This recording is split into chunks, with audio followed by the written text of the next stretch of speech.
Praise the Lord. Praise the Lord. Praise the Lord. Praise the Lord. Praise the Lord. Praise the Lord. இயேசுவிற்கே புகழ். இயேசுவுக்கே புகழ். இயேசுவிற்கே நன்றி. இயேசுவுக்கே நன்றி. அன்னை மரியே வாழ்க. அன்னை மரியே வாழ்க. Praise the Lord. Praise the Lord.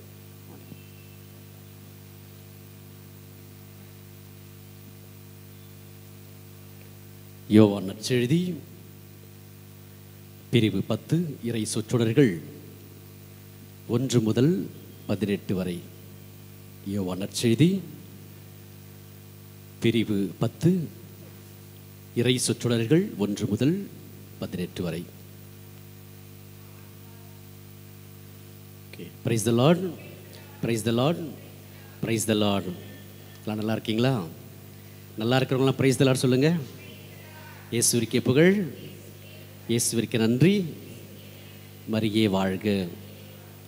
இறை வார்த்தையை கேட்பதற்கு ஆவலோடு வந்திருக்கிறீர்கள். எனவே இறைவன் உங்களை நிறைவாக ஆசீர்வதிப்பார். Praise the Lord. Praise the Lord. Praise the Lord. சத்தமாக சொல்லுங்க. Praise the Lord. Praise the Lord. Praise the Lord. Okay. ஒரு முறை ஒரு ஊரிலே விண்ணக விடிவெள்ளி என்கின்ற ஒரு பெண்மணி இருந்தாராம். உங்கள் பேர் என்ன பேர்?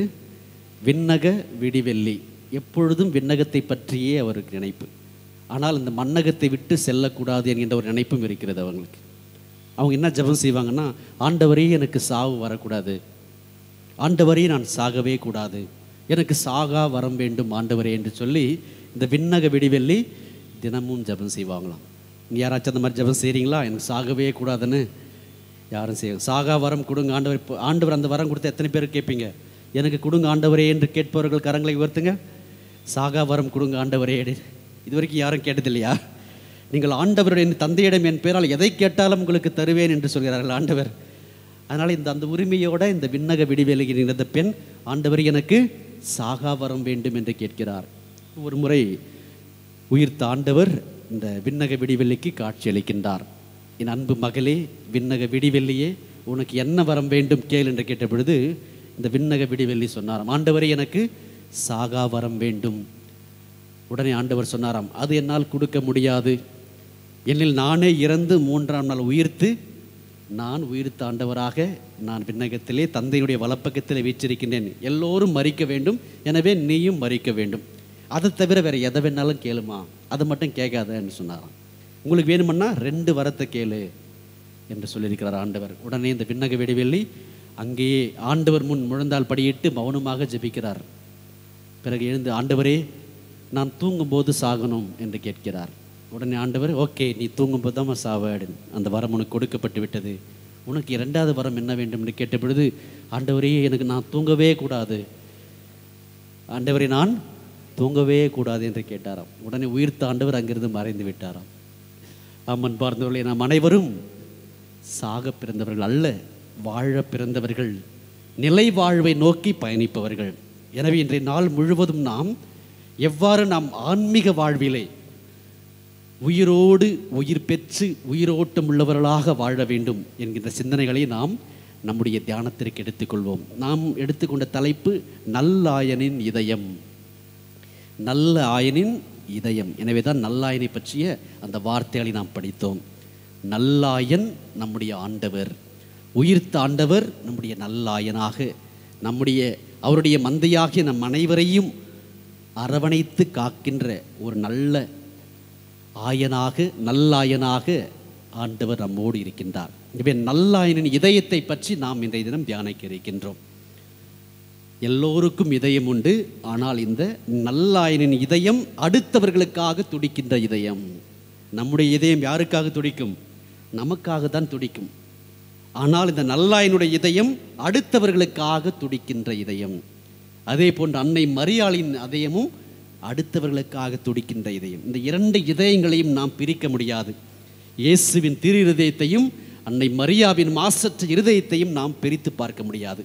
எங்கே அன்னை மரியாள் இருக்கின்றாரோ அங்கே இயேசு ஆண்டவர் இருப்பார். எங்கே இயேசு ஆண்டவர் இருக்கிறாரோ அங்கே அன்னை மரியாள் இருப்பார். இந்த 2 இதயத்தையும் நாம் பிரித்து பார்க்க முடியாது.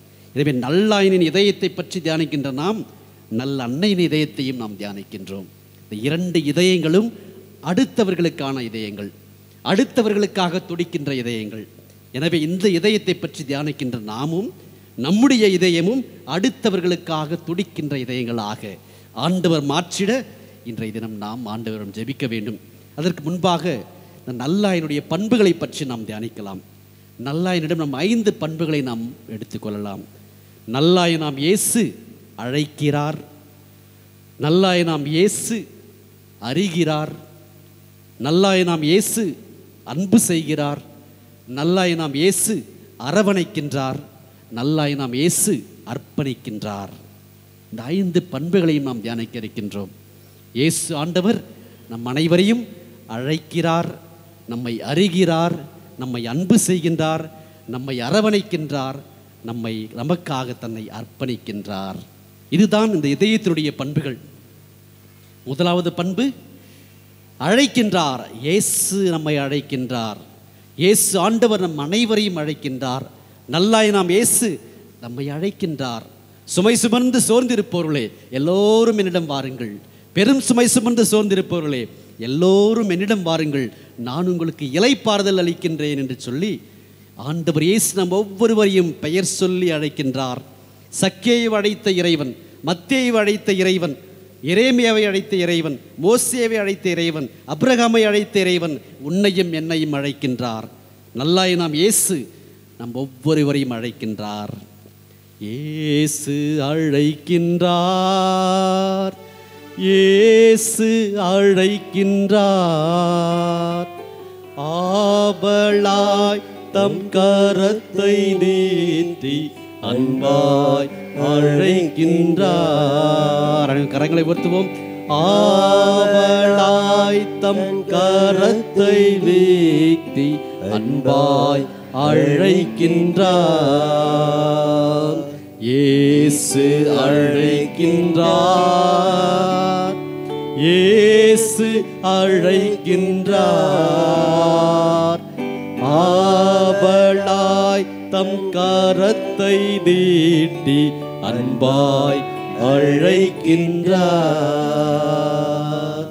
ஆவலாய் தம் கரத்தை நீட்டி அன்பாய் அழைக்கின்றார்.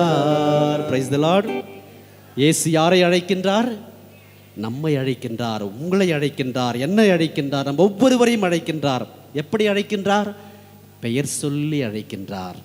அதுதான் இயேசுனுடைய இதயம். நல்லாயன் நம் ஒவ்வொருவருடைய பெயர்களையும் அறிந்து வைத்திருக்கின்றார். நற்செய்தியில் நாம் வாசிக்க கேட்டோம். நல்லாயனுக்கும் திருடனுக்கும் உள்ள வித்தியாசம் என்ன? திருட வருபவர் எப்படி வருவார்? நல்லாயன் எப்படி வருவான்? திருட வருபவர் சுவரேறி குதித்து வருவார். நல்லாயன் வாயிலின் வழியாக வருவார்.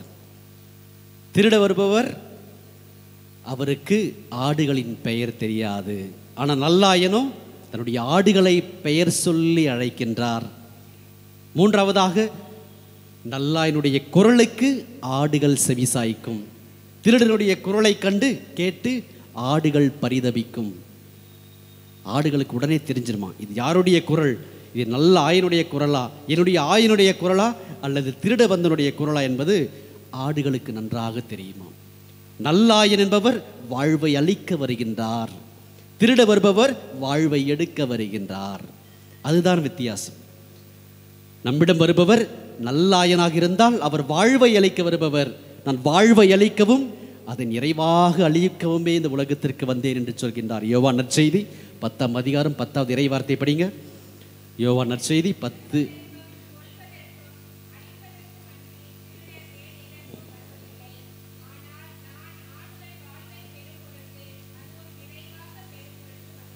நான் ஆடுகள் வாழ்வை பெறும் பொருட்டு அதுவும் நிறைவாக பெறும் பொருட்டு வந்துள்ளேன். அதற்காகத்தான் ஆண்டவர் நம்மை அழைக்கின்றார்.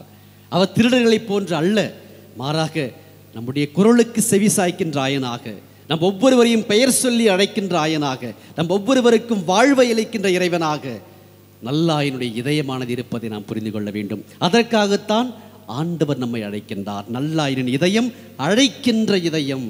நாம் ஒவ்வொருவரையும் அழைக்கின்றார். எதற்காக அழைக்கின்றார்? நிலை வாழ்வை பெற்றுக்கொள்வதற்காக அழைக்கின்றார்.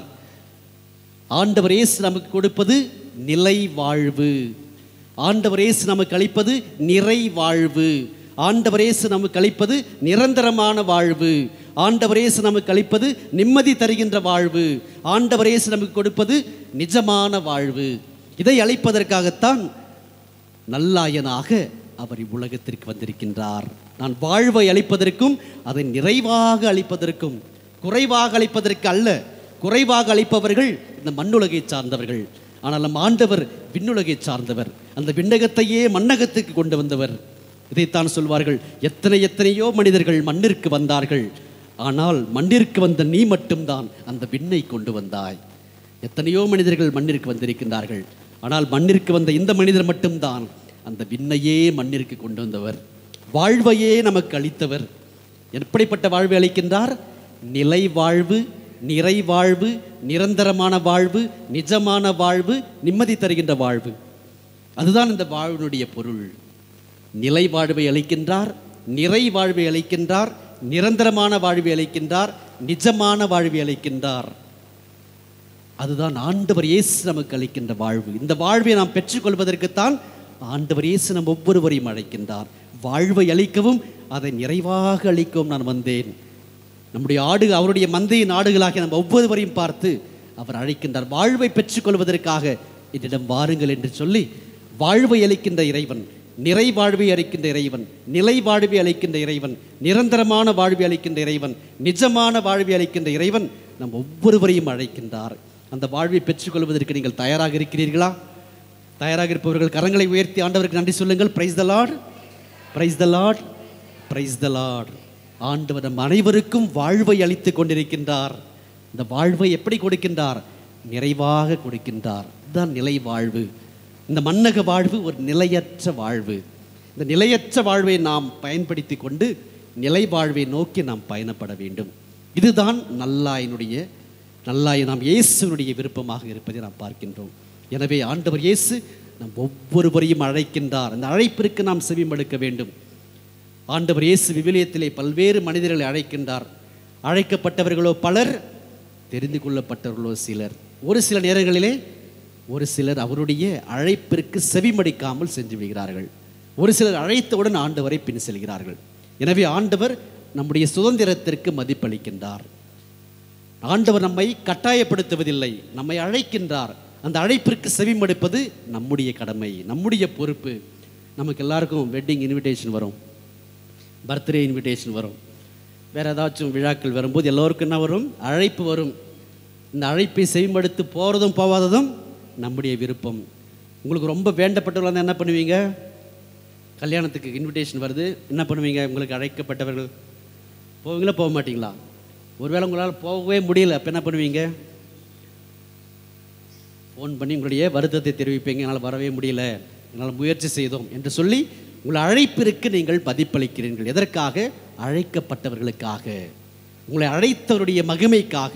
உங்களை அழைத்தவர் உங்களுக்கு மிகவும் வேண்டப்பட்டவராக இருந்தால் அந்த அழைப்பிற்கு நீங்கள் செவிமடுக்கிறீர்கள். அதே போன்று நல்லாயனாம் இயேசு நம் ஒவ்வொருவருக்கும் வேண்டப்பட்டவர், மிகவும் மாட்சிமைக்குரியவர், அதிசயத்தின் ஆண்டவர், அதிசயங்களை செய்பவர், அற்புதங்களை செய்பவர், அருளை நம் ஒவ்வொருவருக்கும் நிறைவாக அளிப்பவர், வாழ்வை அளிப்பவர். அப்படிப்பட்டவருடைய அந்த ஒரு அழைப்பை நாம் ஏற்க நாம் தயங்குகிறோம். ஒரு சில நேரங்களிலே ஆண்டவருடைய அழைப்பை நாம் உதாசீனப்படுத்துகின்றோம், உதறி தள்ளிவிடுகின்றோம், வேறு அழைப்புகளுக்கு செவிமடுக்கின்றோம். அவருடைய கால் என்று சொல்வார், divine call becomes missed call. ஒரு சில நேரத்தில் என்னாவது? மிஸ்டு காலாக மாறிவிடுகின்றது. Missed call should not become his call, his great கால்.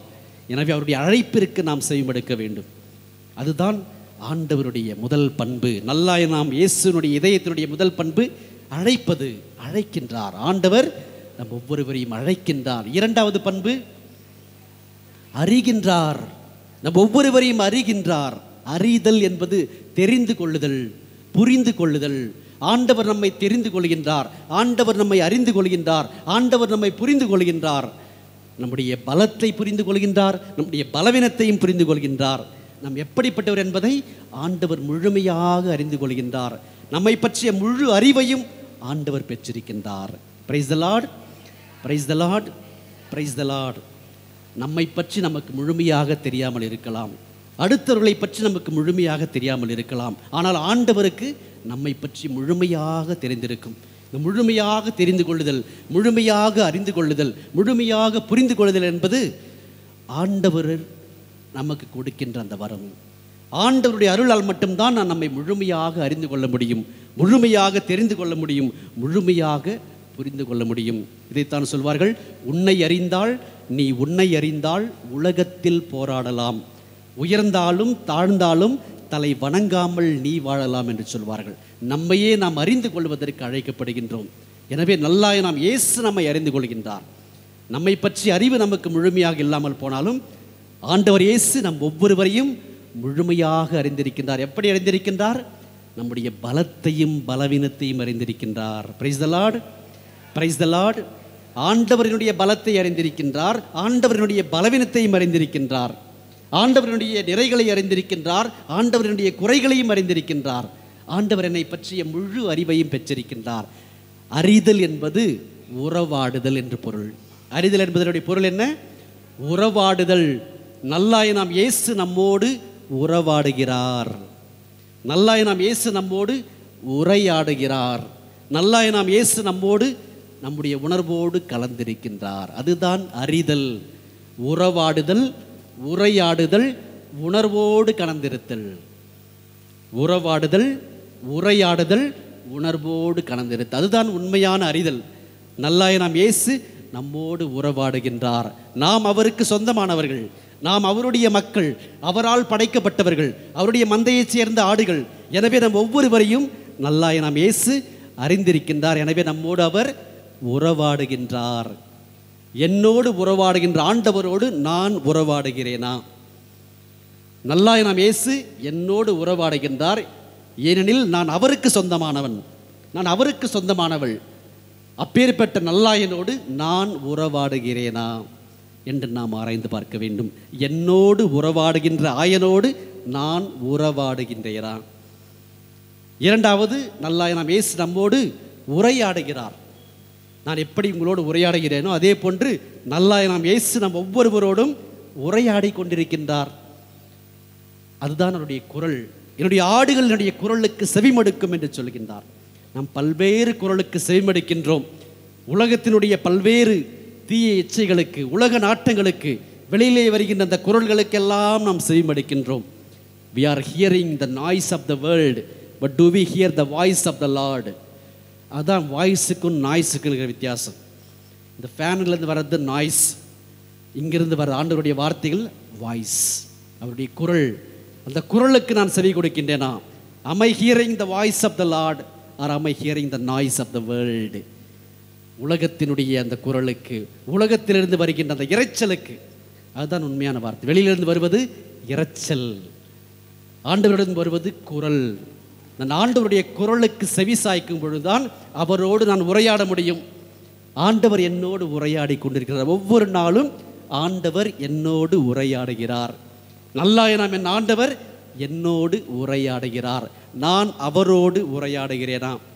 நாம் பல்வேறு மனிதர்களோடு உரையாடுகிறோம், மணிக்கணக்கிலே நாம் உரையாடுகிறோம். ஃபோனை எடுத்தால் கீழே வைக்கிறது கூட இல்லை. அந்த ஃபோனில் பேட்டரி தீர்ந்தால் கூட பேசிகிட்டே இருப்பாங்க ஒரு சிலரெல்லாம்.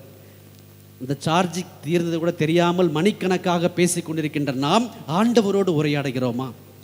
தேவையில்லாத பல்வேறு உரையாடல்களில் ஈடுபடுகின்ற நாம் மிகவும் தேவையான, இன்றியமையாத, மிகவும் முக்கியமான ஆண்டவரோடு நாம் உரையாடுகிறோமா?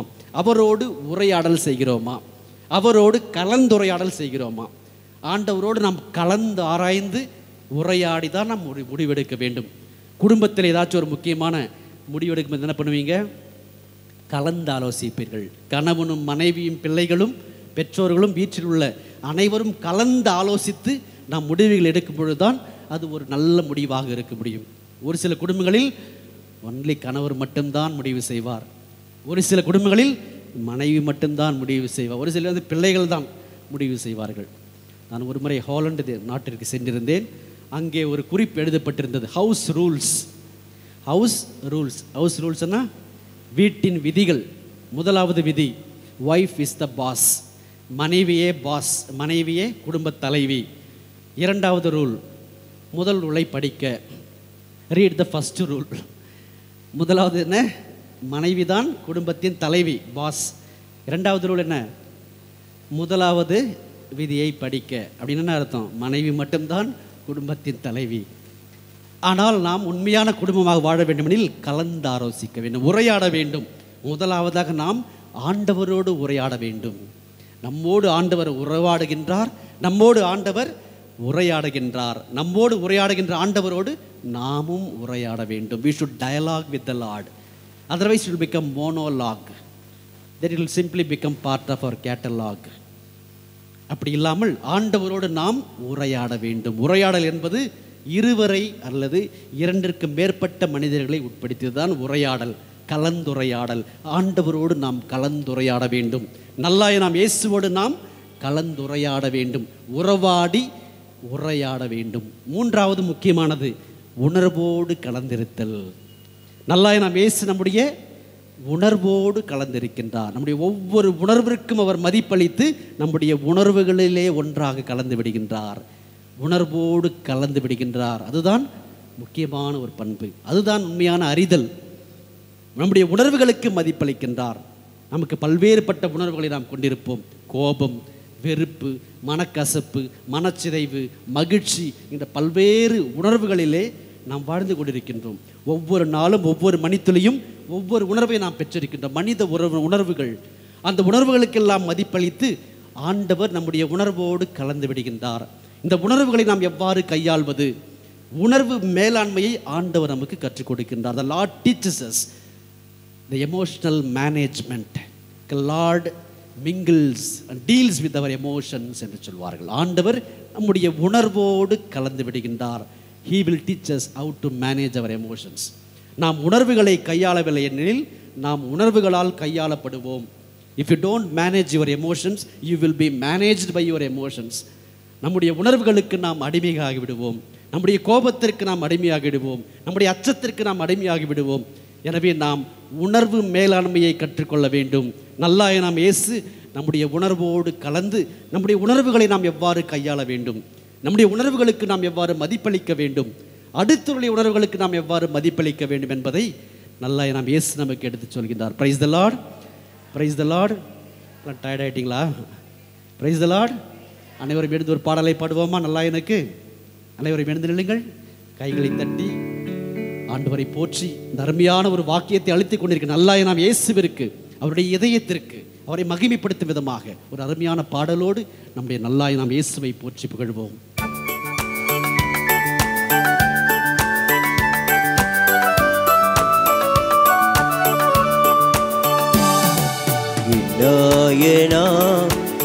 இறைவன் இருக்கின்ற போது என் வாழ்விலே குறைகள் என்பது ஏது? நாயனா இறைவன் இருக்கின்ற போது என் வாழ்விலே குறைகள் என்பது ஏது? என்னை அவர் பசும்புல் பூமியிலே எந்நேரமும் நடத்திடும் போதினிலே, என்னை அவர் பசும்புல் பூமியிலே எந்நேரமும் நடத்திடும் போதினிலே, எங்கும் இன்பம் ஆஹா எங்கும் இன்பம் ஆஹா எங்கெங்கும் இன்பம் அல்லவா, எங்கும் இன்பம் ஆஹா என்றும் இன்பம் ஆஹா எங்கெங்கும் இன்பம் அல்லவா.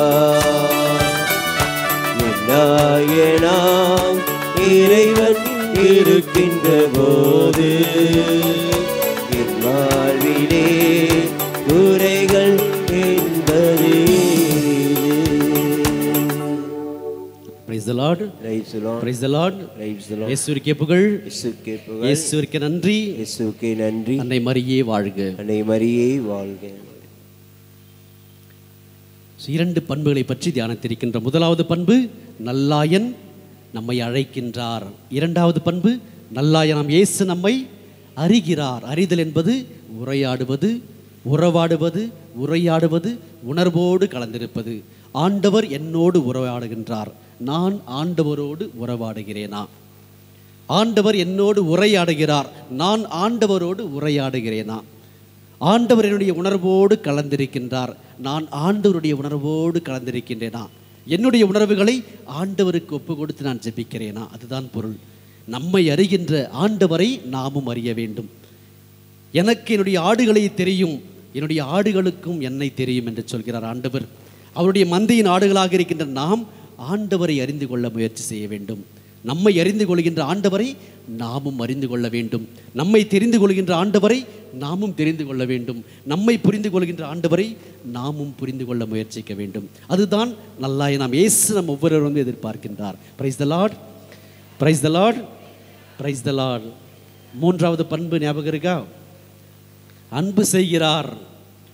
இயேசு நம்மை அன்பு செய்கின்றார். நல்லதொரு செய்தியினை நான் உனக்கு சொல்லுகிறேன், இயேசு உன்னை அன்பு செய்கிறார். நலமுடனே வாழ்வதற்கு காரணத்தை சொல்லுகிறேன், இயேசு உன்னை அன்பு செய்கிறார். நல்லதொரு செய்தியினை நான் உனக்கு சொல்லுகிறேன், இயேசு உன்னை அன்பு செய்கிறார். நலமுடனே வாழ்வதற்கு காரணத்தை சொல்லுகிறேன், இயேசு உன்னை அன்பு செய்கிறார். நம்பிக்கையில் வாழ்வதற்கு காரணத்தை சொல்லுகிறேன், இயேசு உன்னை அன்பு செய்கிறார். வாழ்வில் நிறைகள் கண்டதற்கு காரணத்தை சொல்லுகிறேன், இயேசு உன்னை அன்பு செய்கின்றார். Jesus loves you, God loves you, God loves all of us. அதுதான் நம்முடைய மகிழ்ச்சிக்கு காரணமாக இருக்கின்றது. நாம் ஒவ்வொருவரும் உயிர் வாழ்ந்து கொண்டிருக்கின்றோம் அல்லவா? இதற்கு காரணம் என்ன? ஆண்டவர் நம்மை அன்பு செய்கின்றார். God still loves the world. The moment God stops loving, we stop living. ஆண்டவர் எப்பொழுது அன்பு செய்வதை நிறுத்தி விடுகிறாரோ அப்பொழுது இந்த உலகம், இந்த அகிலமானது நின்று விடுமாம். இந்த அகிலமானது இப்பொழுதும் சுழன்று கொண்டிருக்கின்றது. அதற்கு காரணம் ஆண்டவர் இயேசு நம் ஒவ்வொருவரையும் அன்பு செய்து கொண்டிருக்கின்றார். அவர் அன்பின் ஆண்டவர், அவர் அதிசயத்தின் ஆண்டவர். அவர் செய்கின்ற மிகப்பெரிய அதிசயம் என்ன? அன்பு செய்வது. ஒவ்வொரு நாளும் நம்மை அன்பு செய்கின்றார். கண்ணின் மணி போல நம்மை காக்கின்றார். உன் தாய் உன்னை மறந்தாலும் நான் உன்னை மறவேன் என்று சொல்லி நம் ஒவ்வொருவரையும் அன்பு செய்து கொண்டே இருக்கின்றார். ஏனெனில் அன்பே கடவுள். யோவான் எழுதிய முதல் திருமுகம் 4:8 படிங்க. யோவான் எழுதிய முதல் திருமுகம் 4ஆம் அதிகாரம் 8வது இறை வார்த்தை. அன்பில்லாதோ whatever you want. நம்ம அன்பு செய்துவிட்டு எதை செய்வோம்? அன்பு செய்துவிட்டு நம்மால் தீங்கு செய்ய முடியுமா? அன்பு செய்துவிட்டு நாம் அடுத்தவர்களை வெறுத்து ஒதுக்க முடியுமா? அன்பு செய்துவிட்டு நாம் அடுத்தவர்களுக்கு கெடுதல் செய்ய முடியுமா? எனவே தான் புனித அகுஸ்தினார் சொல்கிறார், அன்பு செய்துவிட்டு நீ எதை வேண்டுமானாலும் செய்து கொள். Love and do whatever you want. இதைத்தான் ஆண்டவர் செய்கின்றார், அன்பு செய்கின்றார். அவருக்கு தெரிந்த ஒரே பண்பு அதுதான். அன்பு செய்வதை தவிர வேறு எதுவுமே தெரியாத ஆண்டவர் நம்முடைய நல்லாயனாம் இயேசு அன்பு செய்து கொண்டே இருக்கின்றார்.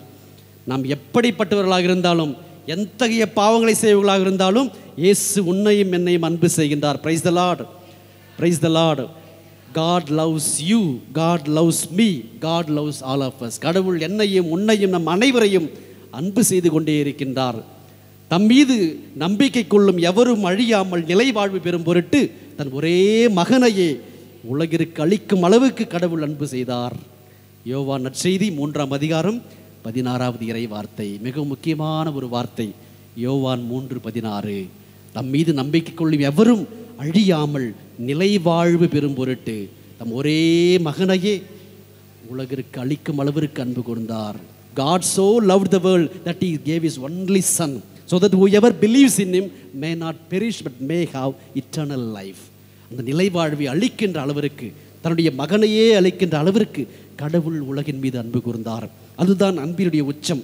ஒரே மகனையே உலகிற்கு அளிப்பது, தன்னுடைய அன்பினை அவர் நமக்கு வெளிப்படுத்துகின்றார். நம்முடைய அன்பின் ஆண்டவர் தொடர்ந்து நம் அனைவரையும் அன்பு செய்து கொண்டே இருக்கின்றார். ஒவ்வொரு ஆட்டையும் அன்பு செய்கின்றார். அது எப்படிப்பட்ட ஆடாக இருந்தாலும் சரி, அவருடைய மந்தையினுடைய எல்லா ஆடுகளையும் அன்பு செய்கின்ற ஒரு ஆயனாக இருப்பவர் நம்முடைய நல்லாயன். அந்த காணாமல் போன அந்த ஆட்டினுடைய ஓமையிலே பார்க்கின்றோம். ஒரே ஒரு ஆடு மட்டும் காணாமல் போகின்றது. மீதி எத்தனை ஆடுகள் உள்ளன? 99 ஆடுகள். 99 ஆடுகளையும் அவர் பாலை நிலத்தில் விட்டுவிட்டு அந்த காணாமற் போன ஒரு ஆட்டை தேடி செல்கின்றார். அதுதான் நல்லாயனின் இதயம், அன்பு செய்கின்ற இதயம். அந்த ஒரு ஆடு தானே போனால் போது என்று அவர் விடவில்லை. அந்த ஒரு ஆட்டை தேடி செல்கின்றார். இழந்து போனதை தேடி மீட்கவே மானிட மகன் வந்துள்ளார் என்று சொல்கின்றார் லூக்கா நற்செய்தி 19:10. இழந்து போனதை தேடி மீட்கவே மானிட மகன் உலகிற்கு வந்துள்ளார். இழந்து போன நம் ஒவ்வொருவரையும் தேடி மீட்பதற்காக ஆண்டவர் இயேசு வருகின்றார். அதுதான் அவருடைய அன்பு. இழந்து போனதையும் தேடி மீட்பது. அவருக்கு தேட வேண்டிய அவசியம் இல்லை. ஆனால் நமக்கு தான் அவருடைய அவசியம் இருக்கின்றது, அவசரம் இருக்கிறது. இருப்பினும் அவர் நம்மை தேடி வருகின்றார். காணாமற் போன ஆடு அவரை தேடி சென்றதா என்று நமக்கு தெரியவில்லை. ஆனால் அந்த ஆயன் அந்த ஆட்டை தேடி செல்கின்றார். நம் ஆண்டவராம் இயேசு சக்கேயுவை தேடி செல்கின்றார். சக்கேயுவே, நீ இறங்கி வா, இன்று நான் உன் வீட்டிற்கு வர வேண்டும், உன் வீட்டில் நான் தங்க வேண்டும். இழந்து போனதை தேடி மீட்கவே மானிட மகன் வந்துள்ளார், நீயும் அப்ரஹாமின் மகன் தானே என்று சொல்லி சக்கேயுவிற்கு மீட்பை அளிக்கின்றார் நம் ஆண்டவர் இயேசு. அதுதான் இழந்து போனதை தேடி மீட்கின்ற அன்பு. அவ்வாறு இழந்து போயிருக்கின்ற நாம் அனைவரையும் தொடர்ந்து அன்பு செய்து கொண்டிருக்கின்றார் நம் நல்லாயனம் இயேசு. நம்மை அன்பு செய்கின்ற ஆண்டவரை நாம் அன்பு செய்கிறோமா? அதுதான் ஆண்டவர் நமக்கு கொடுக்கின்ற முதல் கட்டளை. தலை சிறந்த கட்டளை எது? உன் கடவுளாகிய ஆண்டவரை முழு உள்ளத்தோடும், முழு ஆன்மாவோடும், முழு மனதோடும், முழு வலிமையோடும் அன்பு செய்யவாக. You should love the Lord your God with all your heart, with all your soul, with all your mind, with all your strength. நம்மை முழுமையாக நாம் ஒப்பு கொடுத்து ஆண்டவருக்கு நாம் அன்பு செய்ய வேண்டும். இதுதான் ஆண்டவர் நம்மிடம் எதிர்பார்ப்பது. என்னை அன்பு செய்கின்ற நல்லாயனை நான் அன்பு செய்கின்றனா? Do I love my good shepherd who keeps on loving me? என்னை அன்பு செய்கிற நல்லாயனை நான் அன்பு செய்கிறேனா? அதுதான் அவருடைய மூன்றாவது பண்பு, அன்பு செய்வது. நான்காவது பண்பு, அரவணைக்கின்றார். நல்லாயனம் இயேசு நம் அனைவரையும் அரவணைக்கின்றார். Good shepherd embraces each one of us. நம் ஒவ்வொருவரையும் அரவணைக்கின்றார். அரவணைப்பு என்பது பாதுகாப்பு அளிப்பது. அரவணைப்பு என்பது குறை நிறைகளோடு ஒருவரை ஏற்றுக்கொள்வது. The moment you begin to accept the strength and weakness of a person, you begin to accept the person. நாம் எப்பொழுது ஒருவரை குறை நிறைகளோடு ஏற்றுக்கொள்கிறோமோ அப்பொழுது அவரை நாம் முழுமையாக அரவணைக்கின்றோம். ஆண்டவர் இயேசு நம்முடைய குறைகளை ஏற்றுக்கொள்கிறார். ஆண்டவர் இயேசு நம்முடைய நிறைகளை ஏற்றுக்கொள்கின்றார். ஆண்டவர் இயேசு நம்மை குறை நிறைகளோடு ஏற்றுக்கொள்கின்றார். நம்முடைய பலத்தையும் பலவீனத்தையும் அறிந்து நம்மை முழுமையாக ஏற்றுக்கொள்கின்றார். அதுதான் உண்மையான அரவணைப்பு. நம்மிடம் இருக்கின்ற பலத்தை மட்டும் பார்த்து நமக்கு கொடுப்பதல்ல அரவணைப்பு. நம்முடைய பலவீனத்தை மட்டும் பார்த்து கொடுப்பதல்ல அரவணைப்பு. பலத்தையும் பலவீனத்தையும் குறைகளையும் நிறைகளையும் இரண்டர முழுமையாக ஏற்றுக்கொண்டு கொடுப்பது தான் உண்மையான அரவணைப்பு. ஆண்டவர் இயேசு நம் ஒவ்வொருவரையும் அரவணைக்கின்றார். அதனுடைய பொருள், நம்முடைய குறைகளையும் நிறைகளையும் நிறைவாக ஏற்றுக்கொள்கின்றார். குறைகளை குத்தி காட்டாமல் நிறைகளை நிறைவாக ஏற்றுக்கொண்டு குறை நிறைவுகளோடு நம்மை அரவணைக்கின்ற ஆண்டவர். இதுதான் இயேசு, நல்லாயனாம் இயேசுனுடைய பண்பு. நாம் ஒவ்வொருவரையும் அரவணைக்கின்ற பண்பு. அன்பு செய்கின்ற ஆண்டவர் நம்மை அரவணைக்கும் ஆண்டவராக இருக்கின்றார். ஐந்தாவது பண்பு, அர்ப்பணிக்கின்றார். ஆடுகளுக்காக தன்னை முழுமையாக அர்ப்பணிக்கின்றார்.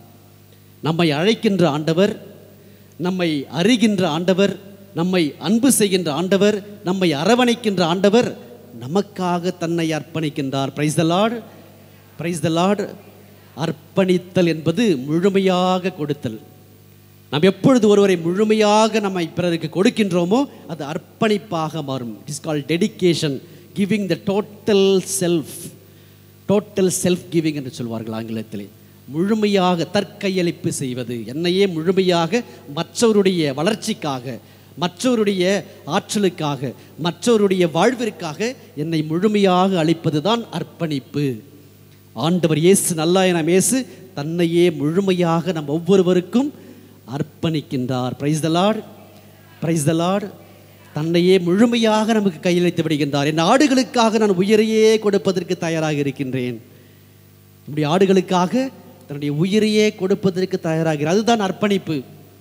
என் ஆடுகளை நான் அன்பு செய்கிறேன், அரவணைக்கிறேன் என்று சொல்லிவிட்டு நான் அர்ப்பணிப்பதற்கு தயாராக இல்லை என்று சொன்னால் அது முழுமையாக இருக்காது.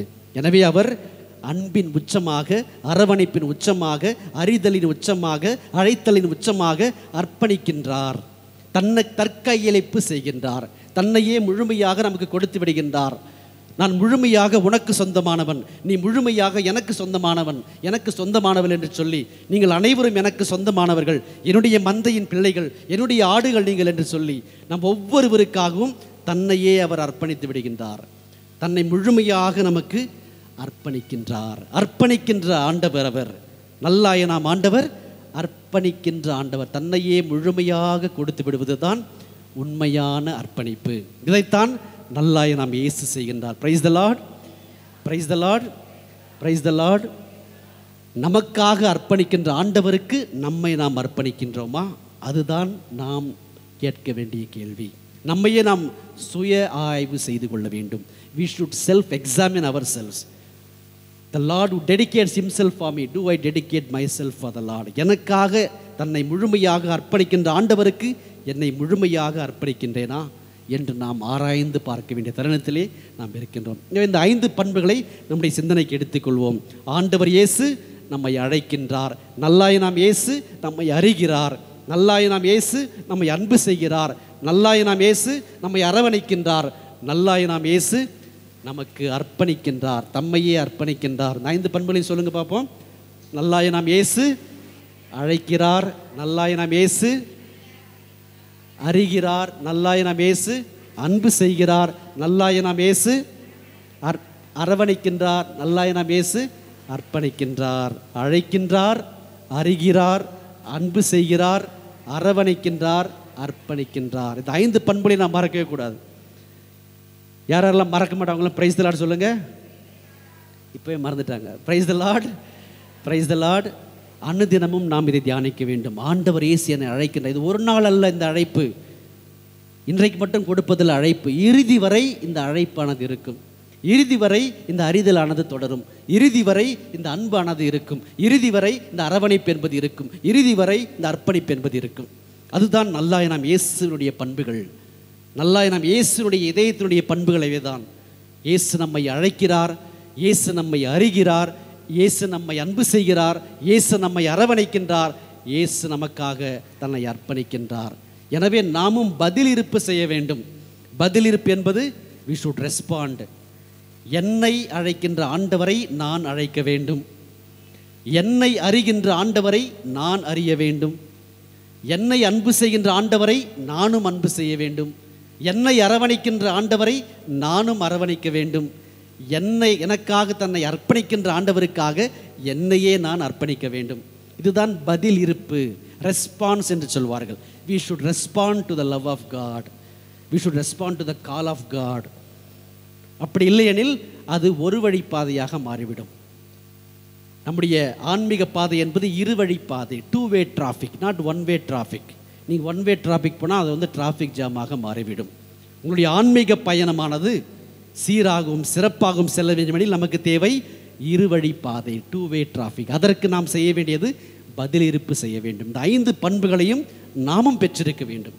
நல்லாயனாம் இயேசுவிடமிருந்து அவருடைய ஆடுகளாகிய நாமும் இந்த பண்புகளை நாம் கற்றுக்கொள்ள வேண்டும். இதைத்தான் ஆண்டவர் இயேசு நம் ஒவ்வொருவரும் எதிர்பார்க்கின்றார். Praise the lord, praise the lord, praise the Lord.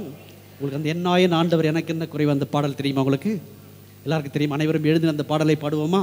நல்லாயனை மகிமைப்படுத்தி, ஆண்டவரே நீரும் எனக்கு இந்த கொடைகளை தாரும், இந்த பண்புகளை எனக்கும் தாரும். ஆண்டவரே நீர் எனக்காக, நீர் என்னை அழைத்து கொண்டிருக்கின்றீர், என்னை அறிவுகின்றீர், என்னை அரவணைக்கின்றீர், அன்பு செய்கின்றீர், எனக்காக உம்மை அர்ப்பணிக்கின்றீர் அல்லவா? அத்தகைய பண்புகளை எனக்கும் கற்றுத்தாரும் ஆண்டவரே என்று சொல்லி இந்த நல்லாயனை நோக்கி நாம் பாடுவோம், ஜெபிப்போம். Price the lord, praise the lord, praise the Lord.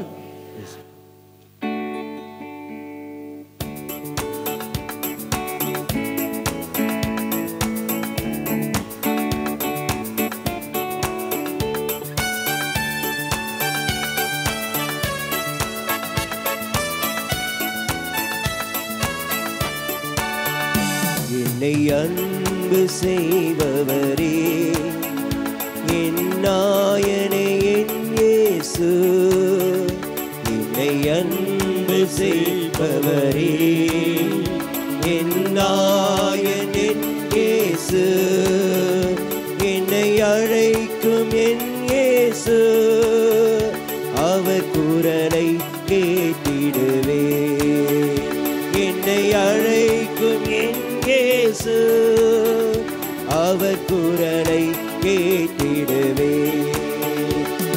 என்னை அறிகின்ற என் இயேசு அவர் குரலை கேட்டிடுவே. என்னை அறிகின்ற என் இயேசு அவர் குரலை கேட்டிடுவே.